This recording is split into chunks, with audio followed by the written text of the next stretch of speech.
Hello, everyone, and welcome back to Rotten Tomatoes is Wrong, the podcast where we debate what the Tomatometer is and maybe should be for films. Thank you for joining us once again. My name is just Mark Ellis. I'm not important. What is the following information. My beloved co-host, Jacqueline is on a much-deserved respite. She's on hiatus. She has not told me her current location, which is probably good news because after all of her award show coverage, gearing up for the film festival season, she's earned a little bit of break even from my voice. And so in her stead is one of my dear friends, an entertainment reporter for Rotten Tomatoes, along with a lot of other stuff. You can basically catch her covering everything from the Oscars to baseball. She is the person who brings information about everything from films to Dodger Stadium. Naz Perez is here. Naz, it is such a joy to work with you, fresh off the wolf preserve you just visited. Yes, I love wolves. There's a conservation outside of LA called Wolf Connection you can go to. But you didn't get my intro right, Mark. There was something else you had to say. Oh, right. Okay. Well, two things, actually. One is that Naz is my go-to burger recommender. So if you need a good burger, hit Naz Perez up. But she also happens to be a huge fan, a lover, if you will, of rotten films. And so this is a great episode for her because we're talking about the freshly released Morbius, which is currently clocking in at 16% on the Tomatometer. So Naz, would this be one of those rotten films you love? I mean, in the words of Olivia Rodrigo, God, it's brutal out here. Like, yes, 100%. And I needed Mark to say that to set the tone because one of my favorite films of all time are rotten. Nancy Meyers' The Holiday, Space Jam. I am a massive fan of rotten films. And I actually don't think Morbius should be rotten. But we'll get into that in a little bit. But I'm so excited to be here. I have been just like dying to hang out with you and our guest host, who I won't give away because that's your job. Well, yeah, and I guess I should continue my job right now, is that I think that this person's going to side with you with the audience score, because the audience score for Morbius is still 70%. And before we introduce him, because he's just a bubbly fountain of positive energy and comic book know-how, there is going to be Morbius spoilers in this episode. So if you've not yet seen Morbius and you're dying to check it out, you probably want to hit pause on this, go to your local theater, and then come on back and listen to this entertaining chat about Morbius. Why is it entertaining? Well, Naz is here. It has nothing to do with me, but it might have a little bit to do with our host today, who is, he's our guest. I'm the host. I should be hosting this and introducing Coy Jandreau from Comic Book Shopping. He does the Coycast podcast. He's a panelist at just about every con from coast to coast and in different parts around the world. And he is on his third Dunkachino this morning. Coy, welcome.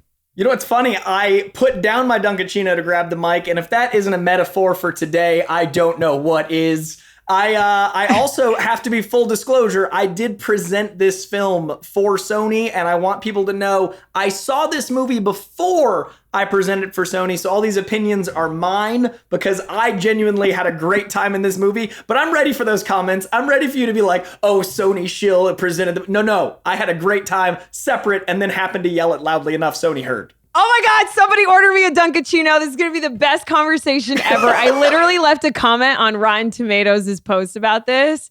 And I was like, because a lot of people were going off in the comments, which we'll talk about. But I was like, don't worry, guys. This will be, I was like, being a champion. And I was like, this will be discussed on Rotten Tomatoes is Wrong. Like, Rotten Tomatoes is Wrong. Be a lookout for that. And then I got all these people and I deleted it. I was like, I don't have time for this today. I'm going to the beach. But I will discuss it. And also, I'm just so happy because, Coy, I have seen you at junkets, at premieres. And like Mark was saying, you are so luminous. You're such a light. Your enthusiasm just radiates. And I know we're talking about Morbius, the living vampire, but you are a living comic book. And so I can't wait to just like not only discuss this movie with you, but also like learn a couple of things from you. Because I feel like you always are just like dropping facts. This is the worst time you and I have actually gotten to like work together because we always see each other at these very things, but I've never gotten to team up. And I love that like you care about the source material enough to reach out. You're one of the people where I'm like, let me bestow all of this insane content. And you actually do the reading because I got hella respect for your work. So I'm really excited about this. Yeah, because I feel like Coy episode for me. Like all Mark, I have to do is I know Mark's like sitting back. Mark, I feel like Coy is like a disciple of the comics. Like if you know what I mean? Like if Jesus was walking around, he'd be like walking around just bestowing like the lecture and the word. And I'm always interested because the comic book fans are really like the end all be all for me. You know, it's like, is this something that did them justice, that they grew up reading? Is, you know, does it honor the legacy of the incredible artists that like drew? And like, we all grew up on comics, you know, even if you weren't a comic book lover, like reading the newspaper, people read comics. So I just love Koi's love of it so much. I was a big Hagar the Horrible and a big Far Side guy. But as far as Morbius goes, I think when you're talking about making a movie for fans and for mass audiences, it's the same problem with video game movies is you want to please the hardcore fans, but you also want to introduce a new populace to what this material is and possibly build a franchise. And so, Koi, you heard the Tomatometer score, 16%. I have a feeling I know which way you're going, but just quickly, is Rotten Tomatoes wrong about Morbius? Rotten Tomatoes is very wrong about Morbius. I would put this film in the post-credit scene mid-70s, post-credit scene high 60s.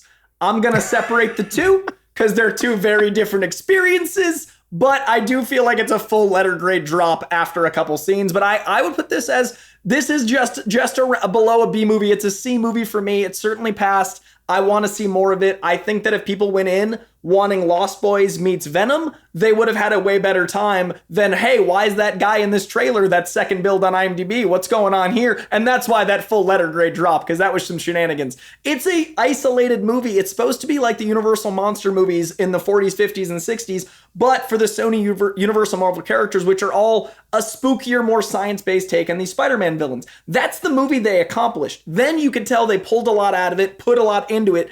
The movie that was once out there, I feel like we've got another Snyder Cut situation, and I'm not going to get into that. But I definitely think there's a really beautiful BB plus out there in the world somewhere that was made, and then it settled on a C because it got some hijinks over, 2 years of meddling?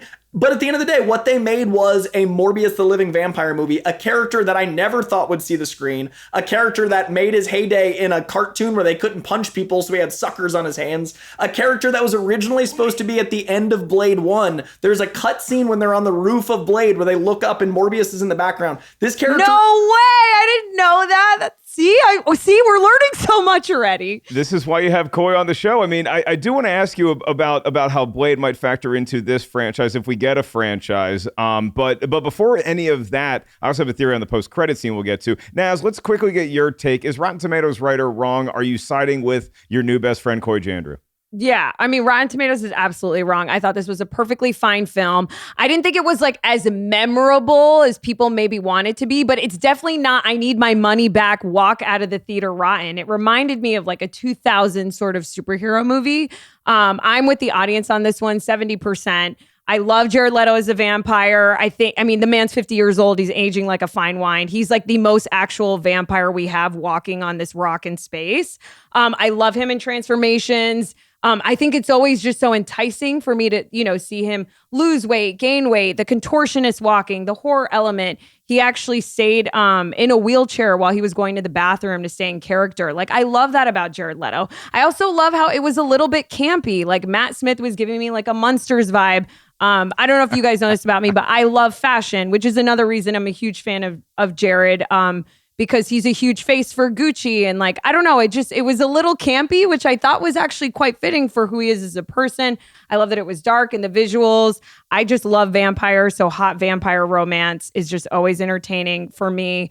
And the closest resemblance this has for me, Mark, is the most film that I am up in arms about is Night at the Roxbury, which has a 9% rating on the Tomatometer, and the audience score was 69%. And so when this came out, Rotten Tomatoes, Tomatometer score, Morbius, 16%, audience, 70%. I was like, wow, this is very similar to how I felt about Night at the Roxbury. Like, it could have used some levity and humor. I think it all really came down to a lot of the writing, but anyways, that's a really long story of me just saying that I think Rotten Tomatoes is wrong about Morbius. I did not think we were going to have a Night at the Roxbury reference in there, but I will give it, I always call it the Man on Fire, because Man on Fire is a beloved movie that is actually rotten. It's pretty rotten, but the audience score is like way super high. So I think that this could be a Man on Fire situation for a lot of folks, certainly for Naz and for Koi. For me, shout out to Toby Jones, by the way, who's a fan who really wanted us to talk about Morbius amongst the throngs of fans who just want our take on this sort of stuff.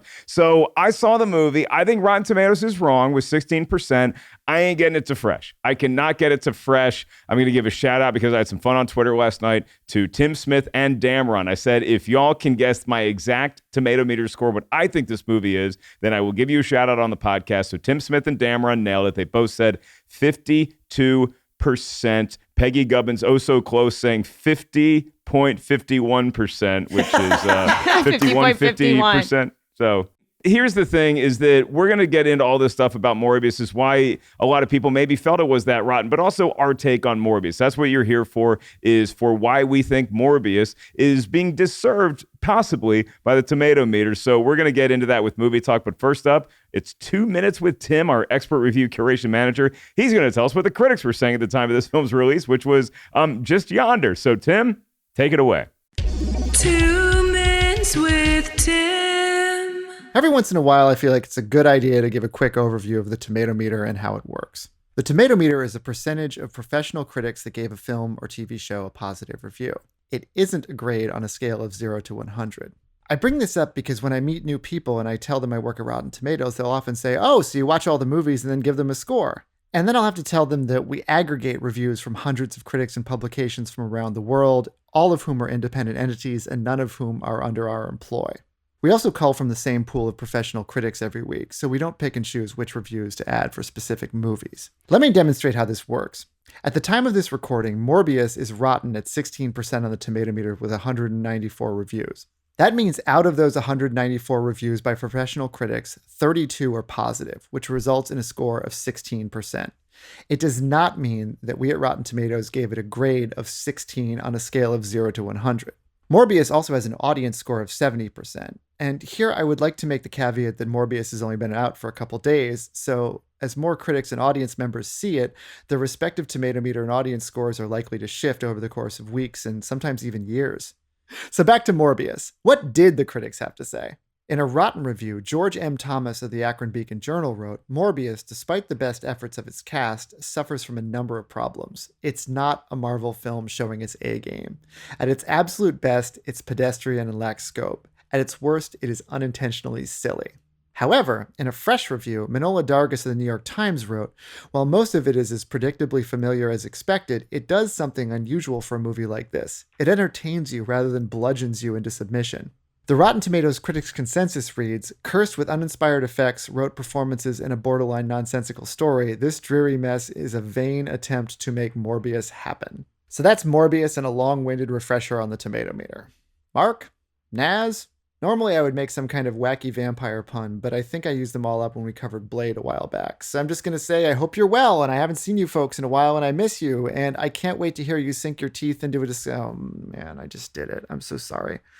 Back to you folks. Thank you, Tim. And thank you for reminding us that again, 16% isn't necessarily every critic walking out of that movie saying this movie is 16 out of 100. It's just that if it doesn't get to that 60% threshold for a particular critic, if they don't give the movie 3 out of 5, they could give it 2.9 out of 5, and it still counts towards rotten. And so it's an aggregate. That is where you get that 16% from. And with that, we're going to get right into movie talk. So Brian, hit the music. All right, so I want to get into y'all's favorite scenes. I just have to start with this question, though. First, you, Coy, you're our special guest. You know people who love this movie, but you also see the Tomatometer score. What is the one reason that you can lock down that is the most glaring example of why critics are panning this movie?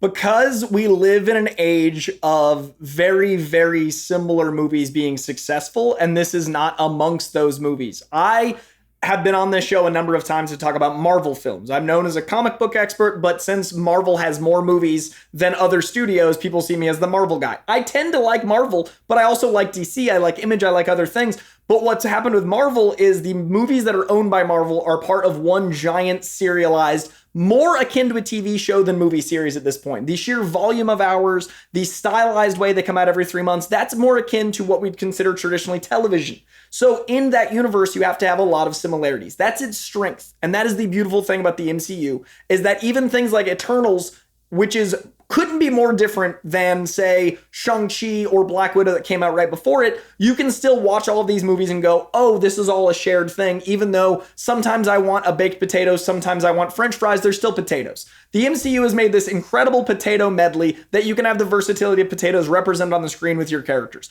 What Sony's doing is they're making something more akin to a hash brown or a tater tot. It's a little greasier, it's a little more rough around the edges, it's more of a party, but it's still a potato, and I think people are expecting French fries and baked potatoes, and when you hand them hash browns, they get upset. It is still a comic book movie, it is still dealing with these characters, but it's going in a very more seasoned direction. It's got a lot of different styles, it's got a lot of different seasonings, and I think that's its strength that I enjoy that critics are panning. If this felt like an MCU film, we wouldn't have the ability to let Jared go this hard. We wouldn't have the ability to go as campy as Matt Smith did. We wouldn't have the ability to let this play in this almost maniacal mustache twirling world that I enjoy occasionally from the early 2000s. I miss going to Blockbuster, Hollywood Video, pulling out a silly movie, watching it on a Friday night with my friends, and not feeling like there's homework involved. I'm the guy that does the homework. I literally do it professionally, but it's also nice to just have a hash brown and not worry about the calories. I think Coy is my soulmate. Yeah. I think you're my soulmate. As a high profile, fast food connoisseur, like the fact that you just threw in those like potato metaphors, like I'm in 100%. Right, it kind of establishes their complaints. They're complaining about hash browns because they wanted baked potatoes. They advertised hash browns. Enjoy your hash browns. And what I think too, and Mark, not to like just jump in here, I just think like, and I wanted to ask both of you this. It's like, of course, Marvel has set the standard, right? Because everything is just so funny and so good. And after Spider-Man No Way Home, I mean, it's almost like I feel bad for any movie that would even come out like a month or 2 months after it, right?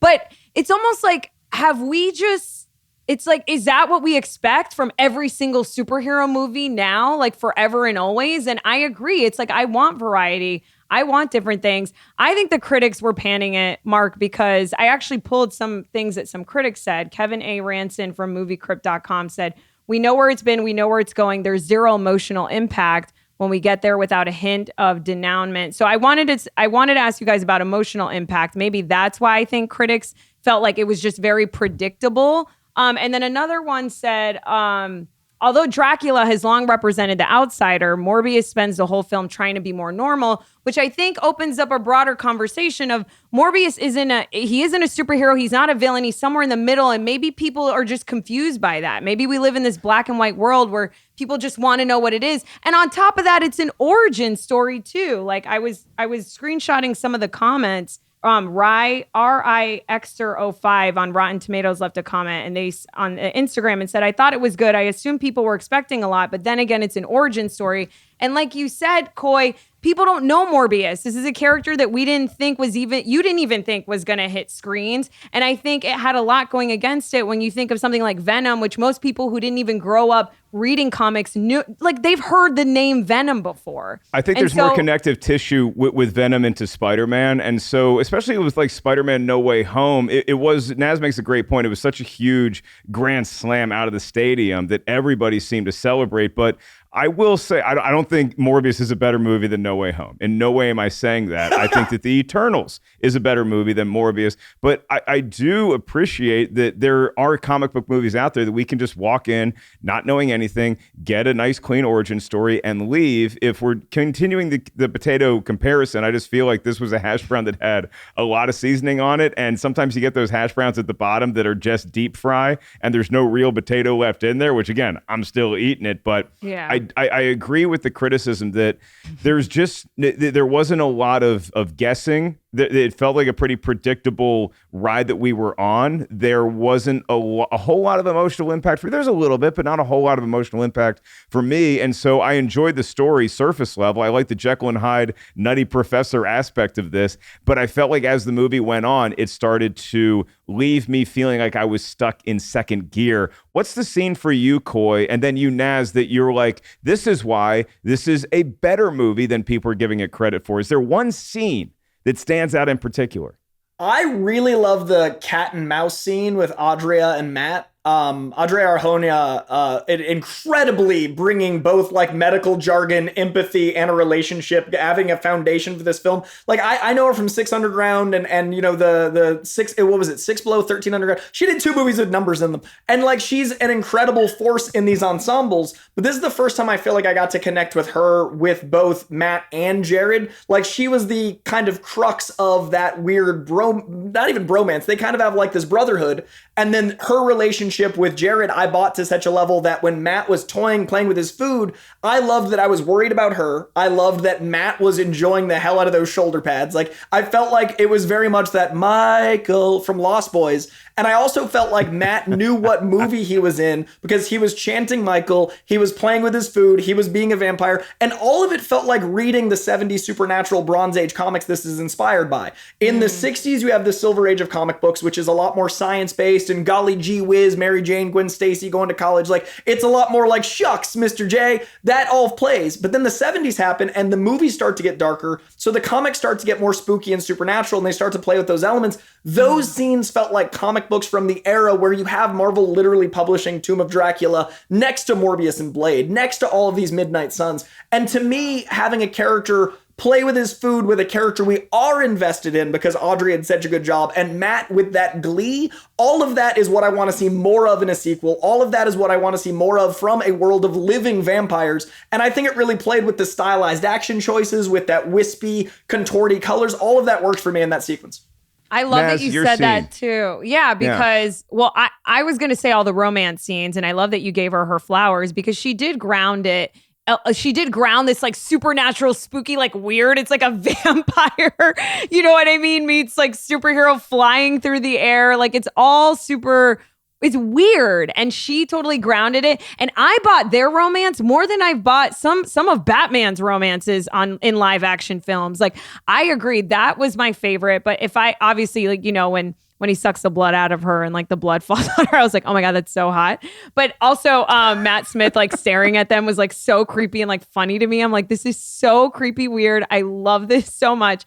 But also, and in very like basic B manner, I loved the subway scene when Jared and Matt are sort of like going at it. And I think I just, as a human, I just love this underlying thing of how they both have this disease and just him wanting to find a cure, but it turning him into a monster. You know what I mean? It's like two people that sort of have the same thing, but go in two totally different ways. Like what makes Matt's character a villain and Jared's not a villain? Like I was like thinking about all those things. So I got deep there for a second, and I just love the visuals too. I thought that it was like really pretty and fun to look at.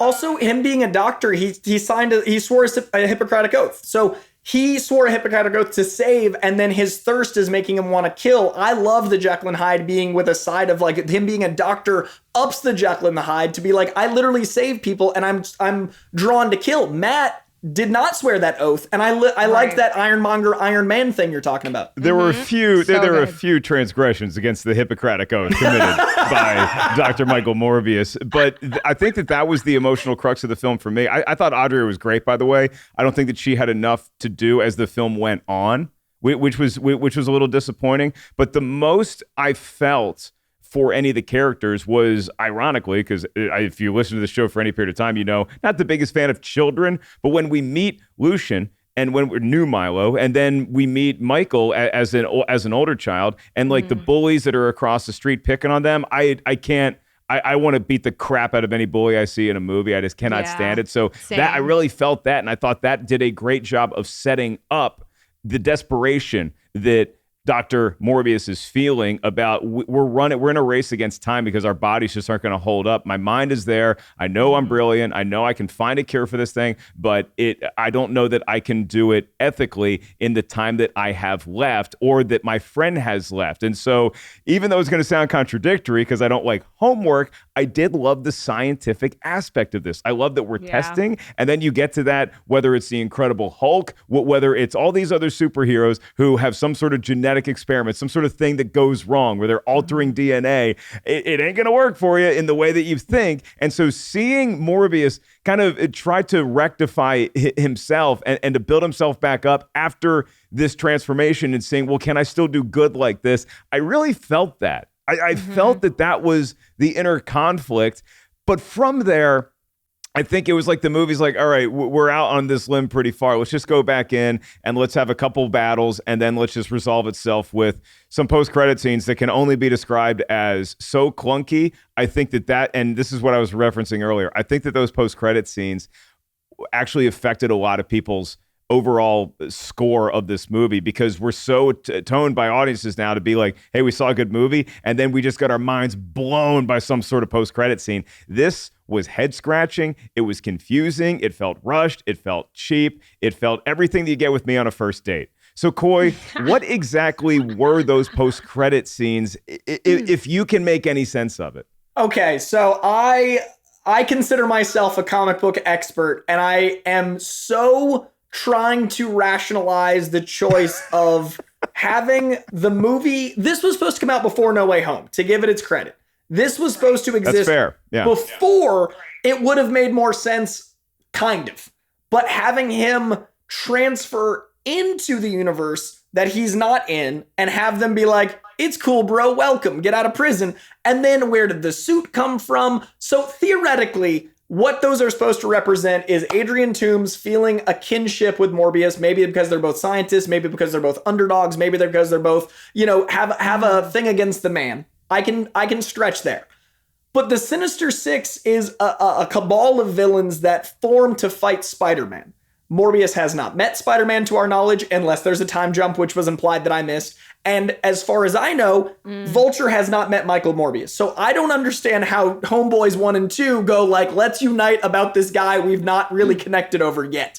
Theoretically, that represents the beginning of the Sinister Six. What I would do if I was running Sony is I would retroactively have flashback scenes in between that time jump and make it clear that he'd been in that universe a little longer. He felt that Spider-Man was the reason he was in that universe. I would then have Morbius discover that Peter Parker used science to make him Spider-Man and maybe feel betrayed because it made him strong and it made him thirsty for blood. I would retroactively, in a Sinister Six movie, do a timeline play and make those scenes make sense, which they totally could do. And I think the best way to make a Sinister Six movie is introduce all six of our villains as very, very sympathetic anti-heroes. And then I'd actually have Spider-Man as the villain of that film, Ocean's 11 style. These are guys just trying to get by. Have a bunch of science freaks that couldn't escape the science. Judge Peter for being revealed as a science freak that got away with it. And then you've got a reason for their animosity. You feel for these guys. It can work, but I would let me take over, Sony. I got you. Wait, but Coy, you bring up such an excellent point. It's like if they would have just built up the emotional stakes of all these anti-science heroes, like you were saying, it's almost like the credit bed scene. Really, you're right, Mark. It's like it did ruin it because now it's like, oh, now they're just gonna get together and hate on some guy. Like we should be wanting to root for them.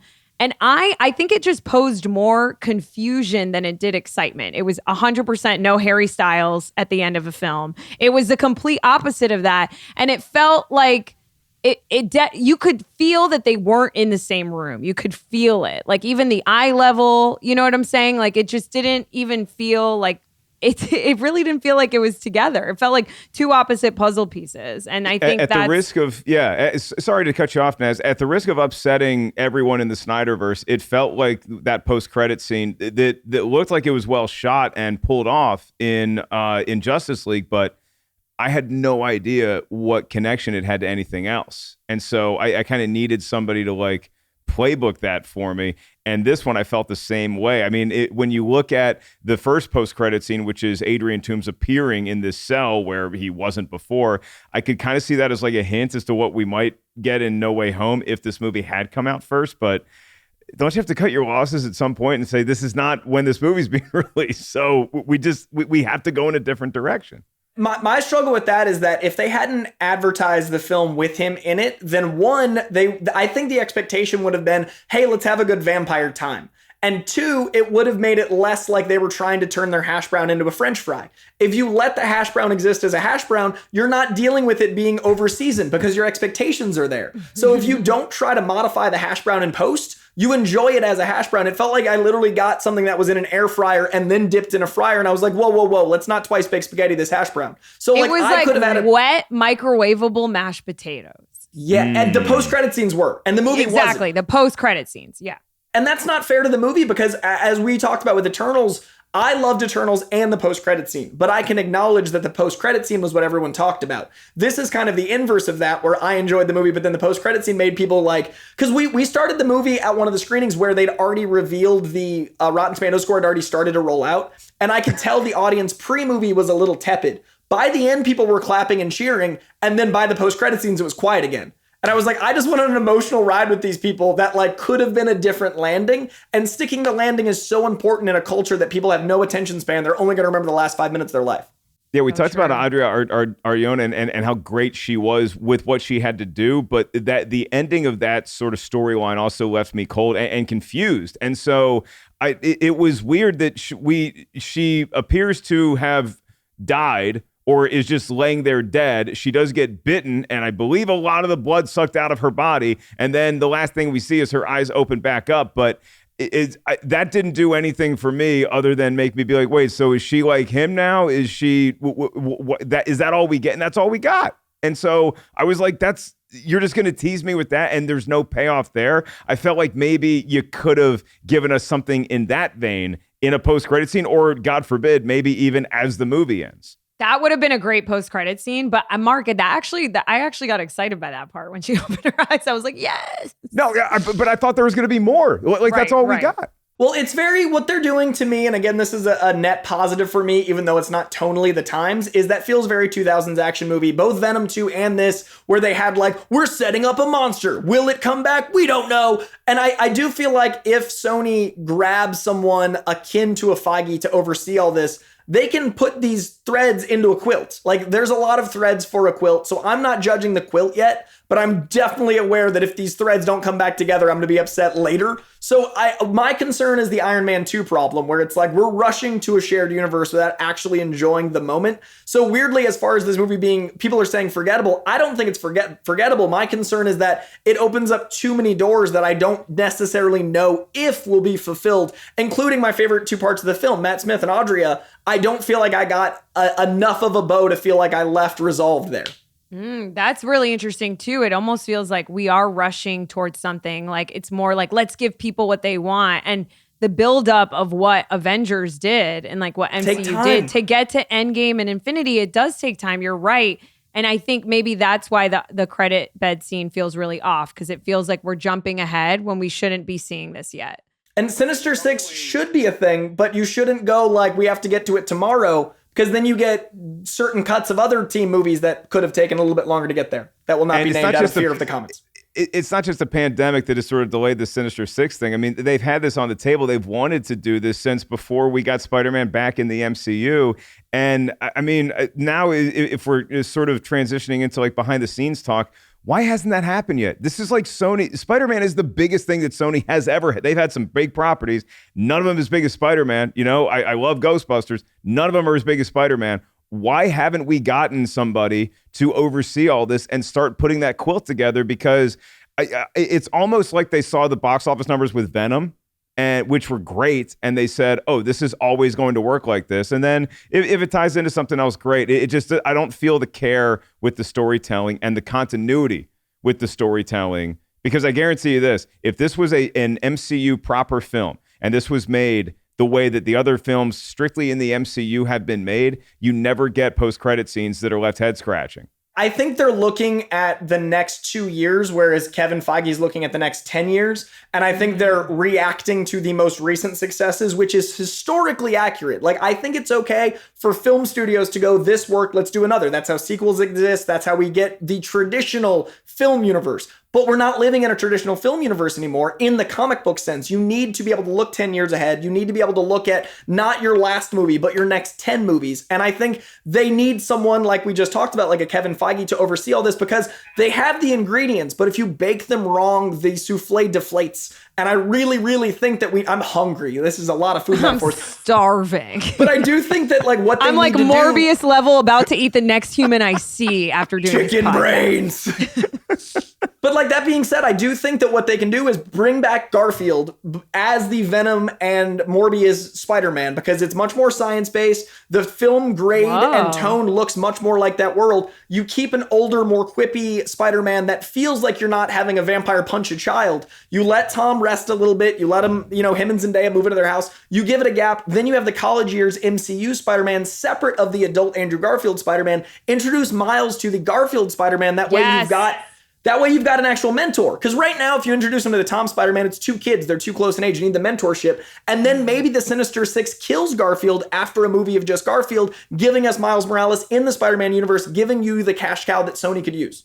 Coy, how are you not head of this? I'm so confused. That was Sony? Literally a better idea that I couldn't even have dreamed of, because Garfield's just going through such a redeeming renaissance right now. Was probably the most charming, actually scene stealing in the Tom Holland Tobey No Way Home. And I want to watch that right now. I'll tell you exactly why Coy's in the head of the studios, because for his first 3 mentions of Andrew Garfield, I thought he was talking about the cat. You have to be more clear. I thought so too, only because lasagna and I'm starving. Because I've been food-based this whole time. Food metaphors, and it's Andrew Garfield looks the guy gets 3 squares a day, but Garfield is always chomping. And so I went towards the orange cat, which I would never complain about seeing in any shared universe. The one thing, and I want to get y'all's take on this, on what you wanted to see in this Morbius that you did not, because even though even myself, we might be defending this movie, I don't think it's fresh. Y'all think it's fresh.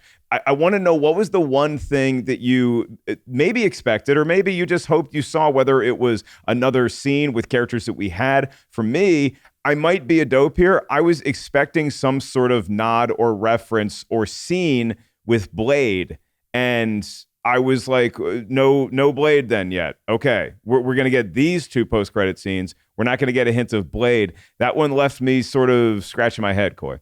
I think there's a certain legal issue with that, because the Marvel shared Spider-Man universe is characters that are introduced and within the Spider-Man universe. Blade was introduced in an entirely different run of comics that had no connection directly to Spidey at first. Obviously, Blade and Spider-Man have interacted since, but I think legally, since Blade wasn't born from a spectacular, sensational, amazing web of Ultimate Spider-Man comic, you cannot legally have him in the Sony universe of Marvel characters without the original contract, because you introduced Mahershala Ali's character post the Sony Spider-Man handshake deal. So that would be a separate legal contract unless they renegotiated it after No Way Home, because when you introduced Mahershala, that was in phase 4. That handshake deal happened in phase 3. So I think legally Wesley Snipes could appear, but not Mahershala, and I think Marvel might be upset if they introduce him to Blade. I'll take it. It's the bean counters. Instead of coming to America, coming to Spider-Verse.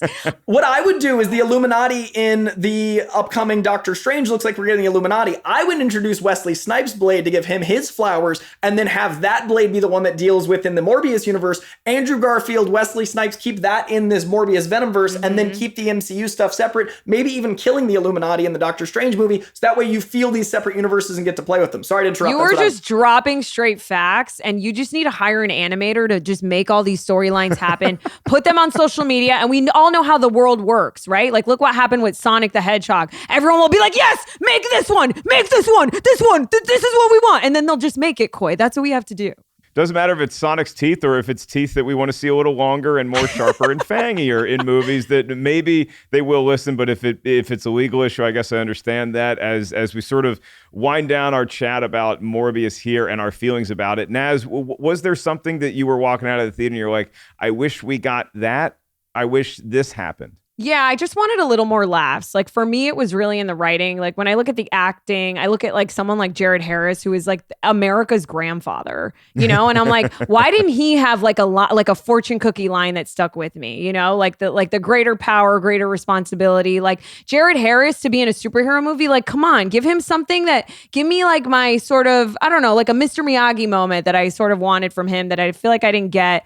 Tyrese Gibson's character, he's somebody who we love, who we laugh at in Fast and the Furious films, who has been dying in every interview he's done on a red carpet and junket saying, MCU, Sony, put me in a superhero movie. And then he was in one. So I was somebody who was like, oh my God, this guy's dream came true. I can't wait to see what happens. I did not laugh at anything he said. And I don't think it's to his detriment. I just don't think he was utilized as well as he could have been. I think he could have offered a lot of light and levity and a little more humor into this spooky sort of supernatural horror-y movie, and it would have lended itself to be a little more campy, which I think would have I don't know, it just would have done that for me. And also, aside from Emmy-winning Jared Harris, you have Emmy-nominated Matt Smith, who I absolutely loved as Prince Philip in The Crown. I actually think he should have took home an Emmy for playing that character over Tobias Menzies. And I felt like he also wasn't given sort of I think like it's like I watched him do his all, but like it's like when you see Mark, to speaking your language, it's like when you see a great athlete on sort of like a B team where you're just like, oh, I know you could be doing so much more if you had like someone else on the bench to help you out with this. That And I sounds felt like LeBron and the Lakers right now. Yeah, I felt like he wasn't. I don't know. I felt like he could have had a little more. For me, it was like the writing. I think I left sort of like thinking that that could have been a little stronger for me. Yeah, Corey, I'll set you up to close us out here. But first, I will say when Tyrese Gibson and my buddy from stand-up, Al Madrigal from way back, he was one of the producers of My Special Dog Stepfather. Love you, Al. And Al did give me some much needed levity and laughs in there as they're just investigating this preposterous stuff and just watching Tyrese to try to be like, okay, we got this, and Al being like, I have no idea what's going on. I'm just here to investigate, and this is getting crazier and crazier and crazier. Watching that, but that also felt like something that didn't really tie up as cleanly as I wanted it to. Coy, you have the floor. Morbius, final thoughts, overarching sentiments. I think that Sony is doing a lot right and not necessarily letting themselves lean all the way in. I think I agree completely with Naz with the comedy. If they're making spooky, campy, supernatural, these Universal monster movie tone films need the levity of knowing what they are. I think the greatest strength Marvel has is almost a meta-modernist quality of knowing exactly how to be both sincere and ironic at the same time, how to make a wink, a smile, and a laugh be one emotion. And I think that they need to realize that that's a different tone than they're capturing. So if you're going to have something that feels intentionally hokey, and if you want the meta-modernism of a Deadpool, which is the peak of meta-modernism, of something that knows exactly what it is to the point of telling you what it is, you need to lean a little bit more into your 70s comic book sensibilities. Let Jared wear the bondage gear cape with the comics that he wants to wear. Let this movie have Matt Smith go all the way in all the scenes. Let Jared Harris have some cheeky, like you said, like comedic lines. But most of all, let the movie live on its own without trying to tie into a universe that isn't akin to it. You let this entire movie's runtime live in one universe, and then by putting it as a toe in the door in another one, you kind of undermine the thing you had just built. This and Venom can live simpatico beautifully. This Venom and Andrew Garfield can live amazingly beautifully because we've had time to settle down from Amazing Spider-Man 1 and 2 and because of the science world you've built up. I would say the best thing Sony can do is look at the pieces they've already established, go back to the macro instead of the micro. They're looking at the micro, they need to look at the macro, build your Sinister Six of super science-based villains that are sympathetic while also letting the tone rest in the world you've already built, trust in the tone you've already built, and then let us as an audience go, that's what I want more of. This is the Sinister Six I want. I care about these characters. I feel conflicted because Spider-Man's the antagonist. That's how the Sinister Six you've started can work, but if you rush to the finish line, you're only going to trip and fall, and I love what you've done. Don't trip and fall. Corey, do you do motivational speaking? I should. I mean, like, he is the Tony Robbins of comics. I'm telling you guys. And also, all I have to add to that is Sony just needs to hire Coy. Like, Coy, I really feel like you should be a consultant. And I'm not saying this as like a joke. I'm being serious. Yeah. Like, I think you know fan sentiment so well. I think you know all the canon so well. And I think you're right. And I, as someone also who really enjoyed Morbius, I don't want, what my fear is somebody who used to be a reality TV producer. And as Mark said, like, I've covered a lot of stuff in like the gamut of pop culture from like baseball and like movies and all this stuff. What my fear is we know we are in an industry where when something doesn't perform well, a lot of decisions are made, or everything is so easily given up on. Okay, this didn't work. Let's do something else to sort of, it's all about the bottom line is what I'm trying to say, you know? And I just hope, like what you're saying, is we all just take a deep breath, we all woo-saw, and we let Morbius be what it is. I mean, take out the credit scene right now. It's still in theaters. Like, just do it right now.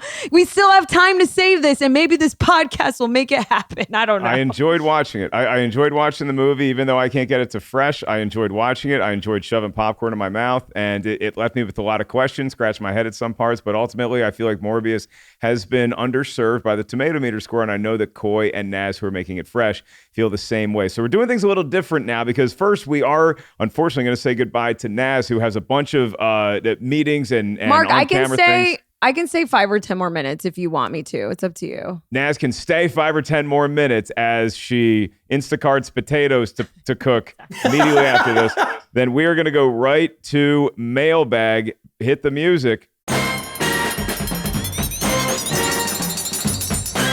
You can email us anytime, folks. rtiswrong@rottentomatoes.com. That is the name of our email address. And then you send it and become a fresh member of the Catch-Up crew like Greg Dowd. He says, hey, guys, I'm a longtime listener to the show and love what you guys do. I find myself agreeing with Mark almost every time. I didn't pick this email, I promise. What can I say? He keeps it real. Anyway, a movie I would love to hear you guys discuss is Taken.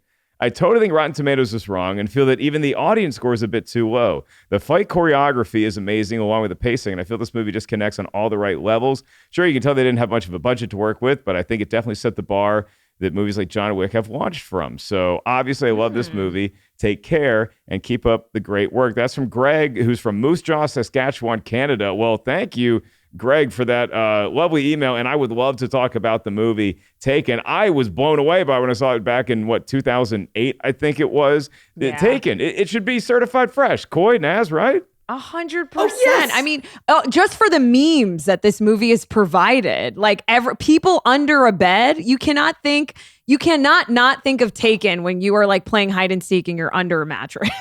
And for that reason, I agree. The pop culture influence on movies is, I think, a little underserved by critics. And I've very, very, very publicly said I'm not a critic, I'm a pundit. I don't like critiquing. I like enjoying. I like espousing wisdom about, but not tearing down ever. And I do think that the world could be better served by at least acknowledging the influence of big films on other films as a merit system all its own. And there is very rare a film the size of Taken. Literally, Liam Neeson's career has had a fifth wind and it's changed everything. So yeah, Taken deserves at least like an honorary, holy crap, we changed cinema Oscar. Yeah, 10 years later, you'd think Liam Neeson would just stop answering his phone in movies because it's never good news on the other end of that line. I hope he comes back from the dead in a Star Wars Disney Plus spinoff. I'd be so happy. I'm a prequelist, and that would just like make my dreams come true. I think you to might see him with the beard. Maybe you see it sooner rather than later, and then I'll still be complaining that we didn't get to see Blade in the Obi-Wan Kenobi show. Taken, by the way, 59%. So it's the Spaceballs curse of being 1% away from fresh. But this was a super fresh episode of this podcast because we had the great Naz Perez running the ship with me and Coy Jandrew, pundit to all things, especially in the world of comic books and his show, Comic Book Shopping, Coycast. Coy, start with you. Where can all the kids out there find you? What's the hub of Coy Jandrew so everybody can learn from the wisdom that you espouse on a daily basis? So I am focusing on growing my YouTube independently. I'm trying to make things on my own, which is a different thing for me. I usually work with networks and for networks, and hopefully soon Sony Studios available. You guys got my number. I've been working with you. I'm available. Listen, from your lips to God's ears, it's going to happen. So YouTube and TikTok are my big two. TikTok short form content. I know Naz has given me some of my favorite compliments about like just giving data in rapid succession. So TikTok for the quick stuff, YouTube for the long stuff. And I really just love that people care about any of this. So it's filled my nerd heart with joy that there's ever even a conversation like of, hey, I'm curious about this character. What do you recommend? That getting to do that just means the world that I've gotten to the point where people care about my opinion and that people care about the character that my opinion relates to. Wait, tell them your handle because you guys have to follow them. The videos are so funny. They're so informative. I'm at Coy Jandreau, CoyJandreau on both TikTok and YouTube. And Naz Perez, you as Coy mentioned, you have an affinity for TikTok yourself. But where can everybody kind of check out all the wonderful stuff that you're working on from the world of entertainment to fashion to sports? Yeah, well, you can find me in a McDonald's eating a McFlurry every Sunday night because I love sitting inside, and McFlurries are my favorite. Yeah, you can find me at Naz Perez on Instagram, on E! Entertainment, covering award shows on live TV, on all Rotten Tomatoes stuff. Rotten Tomatoes is my meat and potatoes, just to bring potatoes back in. So yeah, on our network, we have Rotten Tomatoes. I host Rotten Tomatoes Countdown. The Ketchup's coming back, which is super exciting. And yeah, I don't know, just on Instagram, I guess. I'm also the founder of a support group for people that are heartbroken called Heartbroken Anonymous. So if you are heartbroken over the score of Morbius, come. We are here to support you. We do 2 meetings a month over Zoom and in person in LA. And heartbreak is overwhelming distress, so it doesn't have to be romantic. And yeah, that's it. It's a wonderful thing that Naz puts out into the world. So I highly encourage you, if you are feeling down for whatever reason, check out Heartbreak anonymous. I do, before we go, I do have to ask Naz one more question. And Naz, what is currently the best burger in Southern California? Having not had Yellow Paper Burger and Burger She Wrote yet, because I'm a massive fan of smashed cheeseburgers in Los Angeles. Yeah, Burger She Wrote is a new place. I haven't had it yet. So those two are on my list, and I'm hoping to have both of them this weekend. But my top favorite burgers are Love Hour Los Angeles in Koreatown, Easy Street, which just moved to Studio City, The Window, which has locations on Venice Boardwalk in Venice and in Silver Lake. But my number one top cheeseburger of all time is Burgers Never Say Die in Silver Lake. It is if McDonald's just put if McDonald's put 10 more minutes into their burger, that is what you're going to get. It's just classic. There's no crazy onions, no crazy seasonings. It's just your classic all-American cheeseburger, and it makes my dreams come true every time I put it in my mouth. I will start Coy off with your recommendation for me a couple of years ago, Hi Ho Burger. They're opening a new location. I will see you all there. That was Coy Jandreau, Naz Perez. Remember, you can email us, RTisWrong at Rotten Tomatoes anytime. Subscribe, rate, review, all that good stuff you love doing for our podcast. Please continue to do so because it really helps us out. It just makes us feel special. And keep sending in those Hook recommendations, by the way. We've got some great recommendations on how you feel about the movie Hook. Do a video of yourself. Send it in to us, RTisWrong at RottenTomatoes.com. Very special Hook movie. Naz, you have feelings about Hook. Mark, yeah, well, of course I love Hook, but I have a question for you. When are we doing Night at the Roxbury? Because Night at the Roxbury is now officially on the calendar, and we're going to get that thing going in probably the late summer, early fall sometime when clubbing season is in full swing. What is love, baby? Don't hurt me. I am. Can we do it in the suits? Because I will get. Actually, oh my God, I would so suit. dress up with you. That would be epic. We should go to Beverly Hills and do a photo shoot. Let's do a whole event around it. Till then, for our great producer, Lucy, Brian Perez behind the scenes, the whole family here at Rotten Tomatoes, Coy Jandreau, Naz Perez, I am merely Mark Ellis staring at a snoring Molly the Wonder Dog saying thanks for tuning in, and we'll see you next time on Rotten Tomatoes is Wrong.